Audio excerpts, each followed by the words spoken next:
वालेकुम दोस्तों, तुम देख रहे हो सोना पंजाब टीवी ते मैं थोड़ा मेज़बान मोहम्मद साजिद। दोस्तों सारे नाल पहले साढ़े चैनल करो सब्सक्राइब ते नाल बैल आइकन दे बटन कर दो प्रेस ताकि साड़ी हर नवी आने वाली वीडियो तुहाडे तक बआसानी पहुँच सके।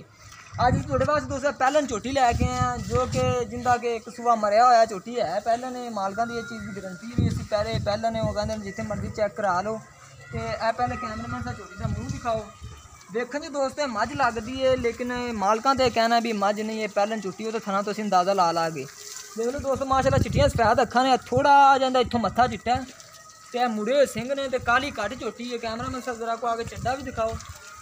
ए दोस्तों देख लो माशाल्लाह लाटवा रंगे थाने दे ए वेखन च भी पैलन मलूम करां दी लेकिन मूँह वेखिए तो पैलन मलूम नहीं करां दी लेकिन थन देखने आंदे तो पैलन मलूम करां दी है। देख लो तो कैमरा मैन साहब जरा को इधरों ही चड्डा दिखाओ। दिन दोस्तों देख लो थोड़े लैंदी है तो मालक को पुछ लें भी किन्ने को दिन लैंदी है, डिमांड इनकी किन्नी है, प्यार मोहब्बत करेगा या नहीं करेगा, किन्ने दिन सूंच लैंदी है हर चीज़। लेकिन यह जरा देखने तो थोड़े दिन ही कट दी अंदाजन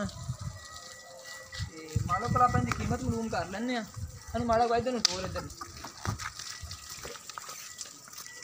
यह 200 झोटी है तो इधर अगे भी आ जाओ सर।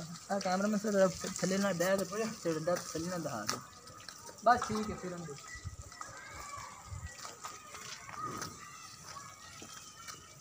ठीक है जान दो कितने जान दो कुछ नहीं। इधर भाई अगे ही आ जाओ।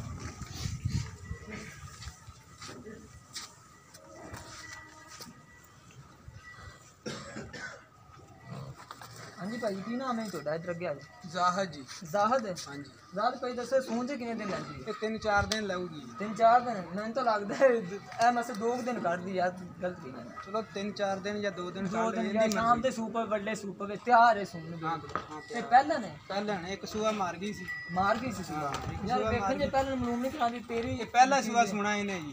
पहला सूआ चलो तेरे दिन मान से रह गए पहला सूआ 2-3 दिन 2 दिन दादन कितना करेगी 8-10 दिन कर ले 8-10 दिन कर जे ठीक हो गया।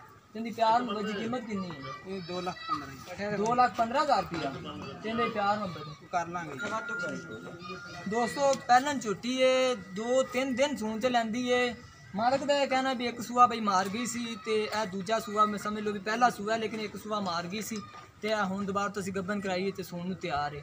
2,15,000 रुपये कीमत कह रहे हैं इहदी प्यार मोहब्बत भी कह रहे हैं कर लागे। अगर चाहे वाली झोटी किसी मेरे दोस्त भाई नूं पसंद आ जाती है तो साडे नाल राबता कर सकदा। साडा राबता नंबर है 0304 96 13 234 साडा राबता नंबर है। तो मजीद साडी अगली वीडियो वेखण वास्ते साडे चैनल करो सब्सक्राइब तो मिलने अगली वीडियो च। अल्लाह हाफिज़।